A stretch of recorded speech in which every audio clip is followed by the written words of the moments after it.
십자가 복음 중심의 믿음이다라는 제목입니다. 우리의 신앙은 복음이 중심이라는 말은 뭐죠? 그리스도가 중심이라는 겁니다.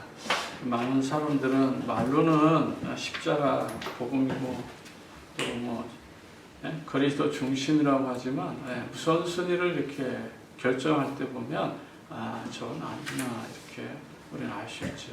선택하고 결정하고 또 뭔가 일을 하는 걸 보면은 이 사람이 정말 그리스도 중심인지 아닌지 금방 알 수 있잖아요. 뭐 돈을 쓰든 뭐 물건을 사든 뭘 하든 하는 거 보면 이 사람이 정말 복음 중심인지 그리스도 중심인지 렘넌트 중심인지 전도 선교 중심인지 답이 나오잖아요. 바울의 삶이 바로 그런 것입니다. 바울이 가는 길마다 또 그가 선택하고 결정하는 것마다 이 사람은 정말 십자가 복음 중심이고 그리스도 중심이었구나 라는 것을 우리는 알 수 있습니다. 우리가 십자가를 무시하거나 십자가를 중심에 두지 않는 그리스도인의 길에 서지 않도록 그런 길에 들어서지 않도록 우리가 깨어 있어야 된다라는 말입니다. 그래서 근신하라 깨어라 라는 그 말이 그냥 말이 아닌 거죠. 왜냐하면 우리가 근신하고 깨어있지 아니하면 분명하게 오는 사자가 삼킬 자들을 분명히 노리고 있는 것입니다. 그렇기 때문에 언제나 저와 여러분은 깨어서 정말 우리가 마음으로도 생각으로도 마귀에게 단 한치도 빈틈을 주지 않아야 된다라는 그러한 경각심을 가져야 된다는 것입니다. 우리가 늘 듣잖아요. 갈보리산. 갈보리산을 통해서 우리가 늘 깨닫는 게 뭐죠? 우리는 인간이고 그분은 신이라는 겁니다. 더 구체적으로 말하면 우리는 죄인이고 하나님만이 죄가 없으신 분이 우리를 구원할 수 있다는 거예요. 십자가를 통해 십자가는 우리 신앙의 말하면 거울과 같은 거예요. 여러분들이 날마다 거울 앞에 서서 얼굴을 보잖아요. 그 얼굴을 보실 때 여러분의 얼굴이 이쁜지 또 수정을 해야 되는지 또 가꾸어야 되는지 뭐 여러 가지 있잖아요. 아침에 거울을 보고 뭘 하죠? 면도도 하잖아요. 이 거울과 같은 것이 바로 십자가예요. 우리의 인생의 내면과 겉모습을 다 비추어 봤을 때 이 십자가가 필요한 거예요. 그래서 우리는 죄인이었고 과거에는 마귀의 자녀였고 마귀의 종노릇했지만 하는 이 깨달음이죠. 우리의 인생의 불신자 상태의 모든 모습까지도 십자가라고 하는 이 청진기를 갖다 대보면 내가 지금 영적 문제에 빠져 있는지 정신 또 마음 육신 어떤 죽음 어떤 이 영적 유산을 계속 남기고 있는지 알게 되는 거예요. 우리의 진정한 모습을 십자가라고 하는 갈보리산을 통해서 알게 되는 거예요. 그래서 하나님의 앞에 내가 딱 선 거죠. 두 번째는 뭐예요? 그런 내가 온전케 정말 하나님 앞에 세워질 수 있다는 거예요. 어떤 모습과 어떤 상태에 있고 어떤 악한 죄인이라도 분명히 하나님은 그 사람을 구원하시고 살리기를 원하시는 거예요. 그게 바로 감람산의 축복이에요. 부활 앞에는 그 누구도 차별이 없는 거예요. 예수 그리스도의 생명을 얻는 데 있어서는 차별이 없는 거예요. 그래서 이러한 말씀을 붙잡고 노예 해방 운동을 일으키게 되는 것입니다. 그렇잖아요. 차별이 있어서는 안 되잖아요. 그래서 우리가 아브라함 링컨 같은 사람들은 이런 말씀을 붙잡고 결국은 노예 해방 운동에서 나간 거예요. 우리는 어떤 상황 속에도 흔들리면 안 돼요.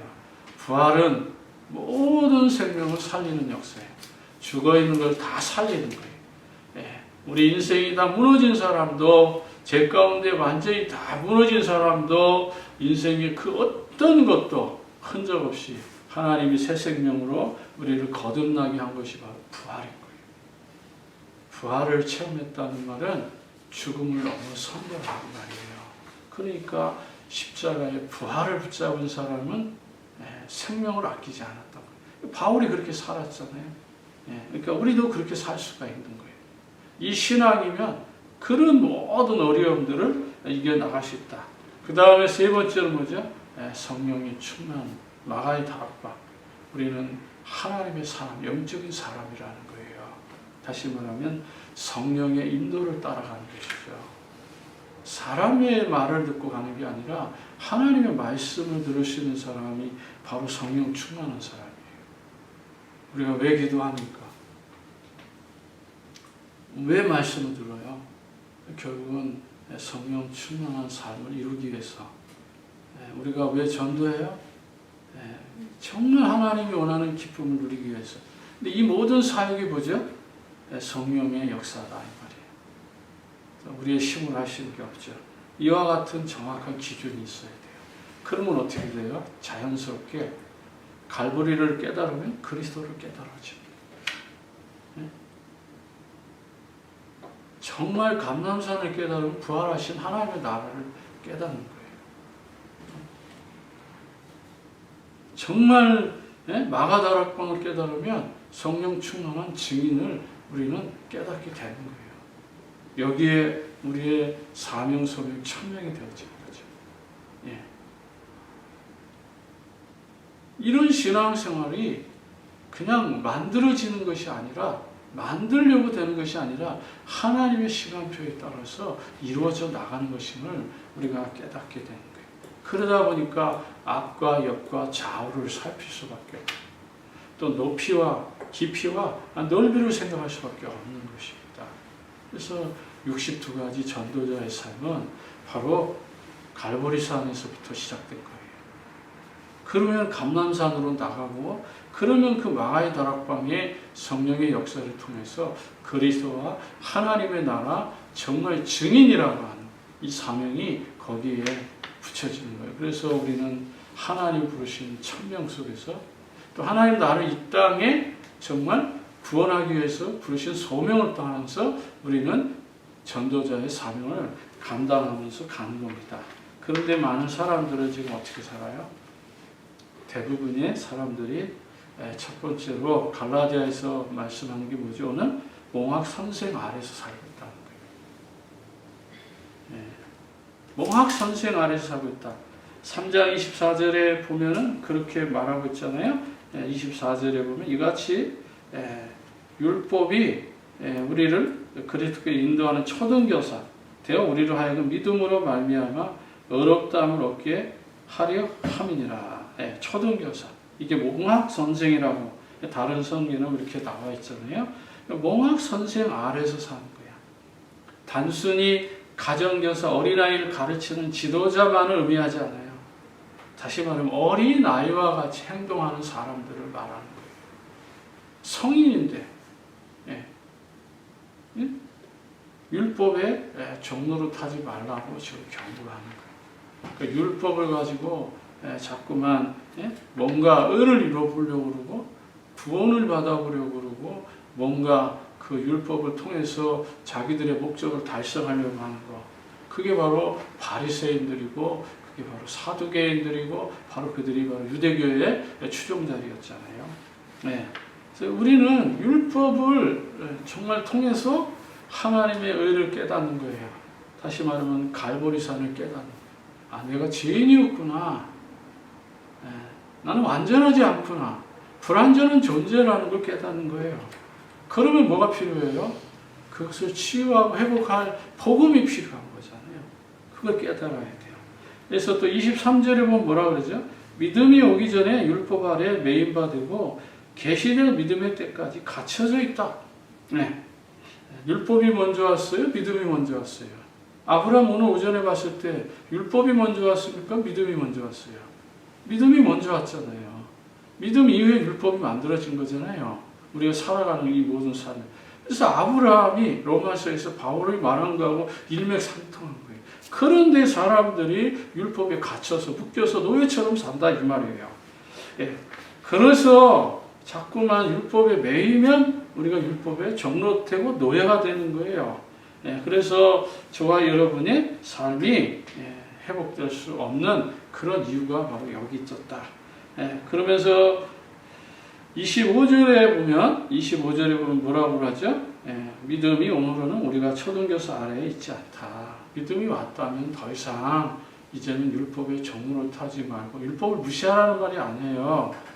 율법에 의해서 우리의 삶이 좌지우지 되지 말고 정말 복음으로 우리가 이 율법을 뛰어넘어서 살라, 이런 말이에요. 믿음이 왔다면 우리는 율법의 종으로 탈 것이 아니고 그 믿음을 통해서 하나님의 은혜를 누리는 것이죠. 바울은 그걸 말하는 거예요. 그래서 그리스도가 오심으로 율법은 끝났다는 말은 율법이 완성되고 믿음으로 옮겨지는 삶을 살라고 하는 거예요. 근데 우리는 늘 뭐죠? 육신의 것들 때문에, 보이는 것들 때문에 사람들을 의식해서 그런 부분들에 의해서 자꾸 좌지우지하는 경우가 많았다는 것입니다. 두 번째는요, 우리는 예수 그리스도 안에서 하나님의 아들이라는 정체성을 가지고 있어야 돼요. 하나님의 아들이 되기 위해서는 먼저 몇 가지 절차가 필요합니다.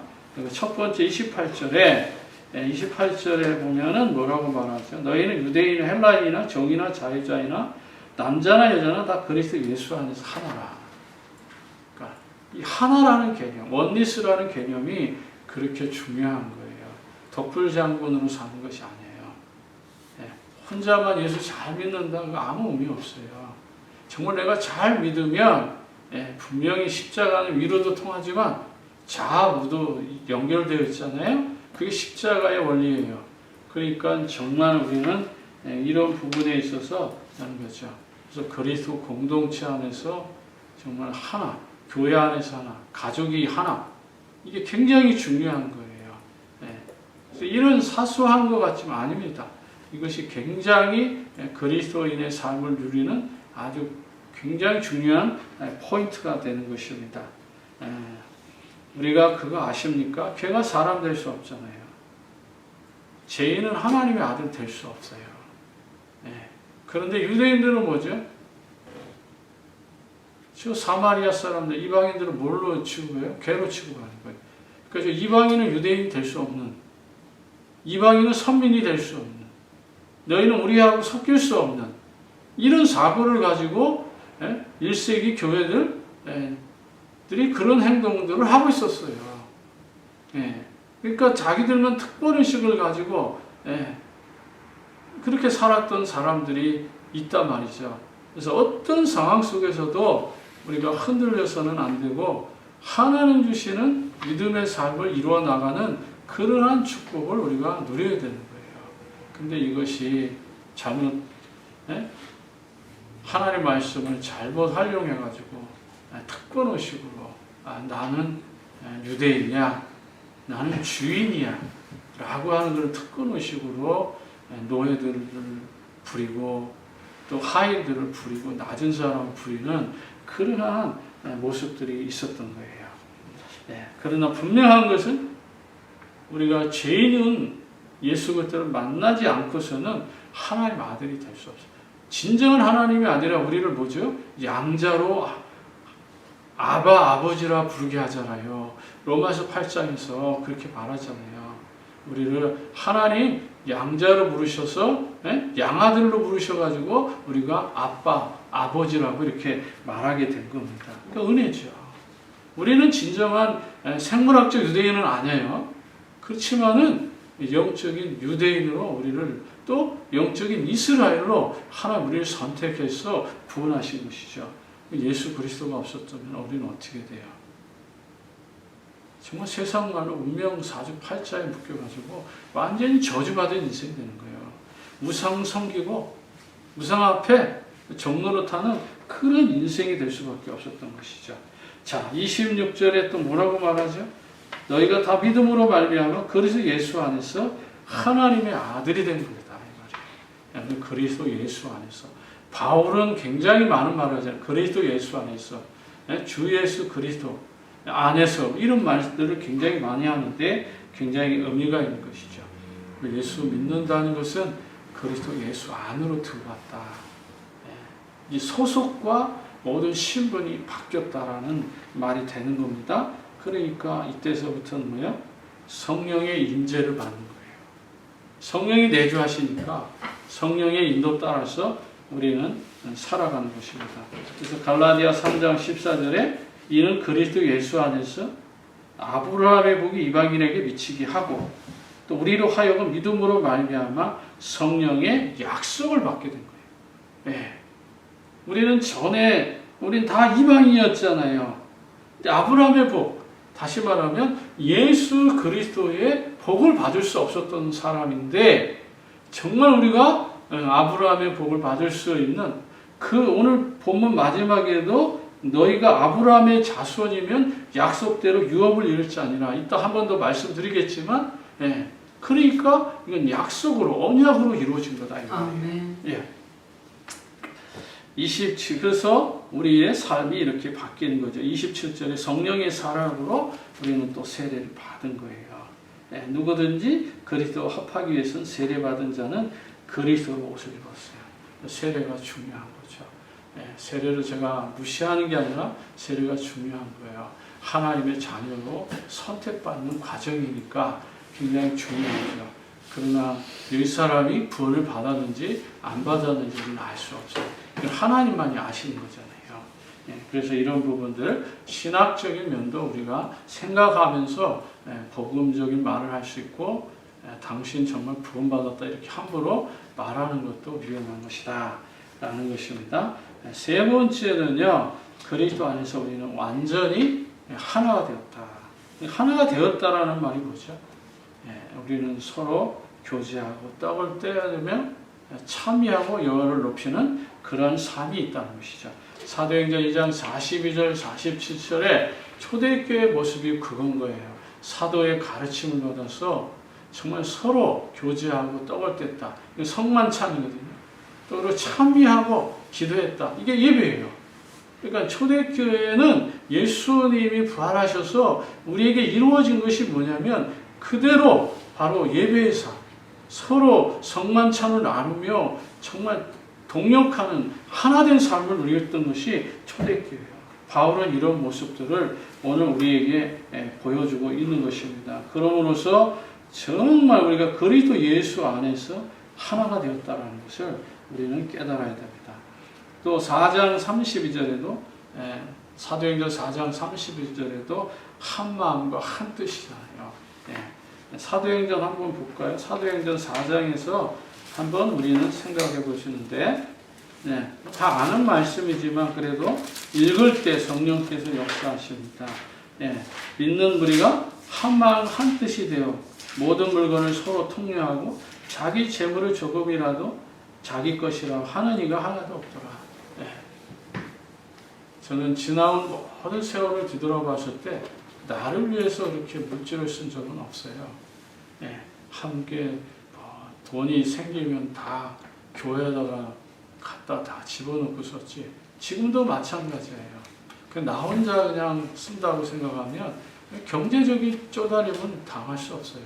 그렇지만은 그런 돈들이 생길 때마다 다 교회에다가 집어넣고 그리고 함께 하나님의 나라를 위해서 건설을 하는 거지 다른 뭐 뒷주머니를 차고 있거나 그러지 않잖아요. 그렇게 살았더라면 아마 지금 가난하게 배고프게 정말 살지는 않았을 거예요. 그냥 그렇다고 해서 우리가 뭐 옛날처럼 가난하게 배고프게 삽니까? 그렇지 않잖아요. 그래도 희망이 있잖아요. 캐리집이 팔리면 이제 앞으로 경제가 확 회복할 수 있다라고 하는 그런 소망 가운데 사는 거예요. 그것이 언젠가 안 팔리겠습니까? 팔리죠. 늦게라도 팔릴 텐데 그러면 한순간에 경제 문제는 다 해결되는 거예요. 그 순간까지 우리는 서로 힘을 모아서 하나 되어져서 그리고 난 뒤에 그걸 또 나의 이익을 위해서 쓰는 것이 아니고 하나님 나라 건설을 위해서 쓸 수 있다는 거. 그게 소망인 거예요. 근데 대부분 사람들 어떻게 해요? 내 집 짓고 좋은 차 타려고 그러고 좋은 시계 좋은 가방 들려고 하지 정말 그것을 다 하나님 앞에 내놓고 100% 내놓고 살려고 하는 그런 그리스도인들은 많지 않다. 이런 면에서도 우리는 하나님 앞에 믿음으로 살아야 돼요. 뭐가 중요한지 뭐가 더 중요한지 알 수 있는 그런 삶인 거죠. 그래서 하나님께서 하시는 것들은 분명히 성경적으로 우리를 가르쳐줬는데 우리는 성경적으로 살지 않는 거예요. 이런 부분에 대해서 하나님 앞에 조명을 받아야 된다. 오늘 갈라디아 3장 28절에도 뭐라고 말합니까? 분명하게 말하잖아요. 너희는 유대인이나 헬라인이나 정이나 자유자이나 남자나 여자나 다 그리스도 예수 안에서 뭐라고요? 하나라고 했잖아요. 이 하나라고 하는 것에서 우리가 출발을 해야 되는 거예요. 그러면 뭐죠? 내 것이라는 게 나오지 않아요. 너의 것, 내 것이 나오지 않아요. 다 하나님의 것에서 출발하기 때문에. 그래서 하나님을 위해서 돈을 내놔도 아깝지 않은 것이고 다른 사람을 도와줘도 이게 아깝지 않은 거예요. 그리고 돈을 줘서 돌려받지 않아도 마음 편안한 거예요. 그것이 바로 그리스도의 삶이었고 1세기 초대교회 성도들의 삶이었어요. 그런데 오늘날 왜 돈을 주고받고 하는 데 있어서 반드시 주고받는데 계산을 해야 됩니까? 너무 인격적으로 살고 있지 않기 때문에 그리스도의 삶으로 살고 있지 않기 때문에 그런 일들이 지금 나타나는 거예요. 온 삼라만성이 태초에 하나님 천지를 창조하신 것이라며 우리 그렇게 믿잖아요. 말로는 존재의 가치가 다 하나님의 것이라고 하는데 그렇게 살지 않거든요. 우리 그리스도인들이요. 그러니까 이게 문제가 되는 거예요. 진짜 하나님의 것으로 보고 하나님 공동체 안에서 본다 그러면 더 가진 자는 나눌 것이고 적은 자는 도움을 받을 것이고 그래서 로마서 8장 28절의 말씀대로 합력해서 선을 이루는 삶이 되는데 그런 삶이 자꾸 깨지면서 누구는 좋은 집에 살고 누구는 가난한 집에 사는 이런 평가가 왜 나오는 겁니까? 그리스도 안에서 그런 평가가 나와서는 안 되는 거예요.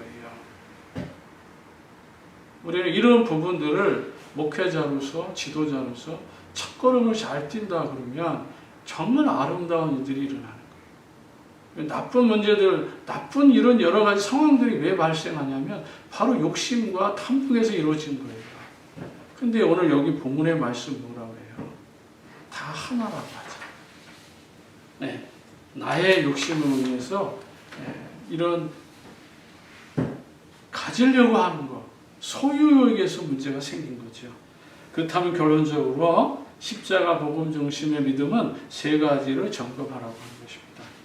우리는 몽학 선생, 항상 어린아이 같은 생각에서 다시 말하면 세상적인 그런 생각에서 벗어나야 돼요.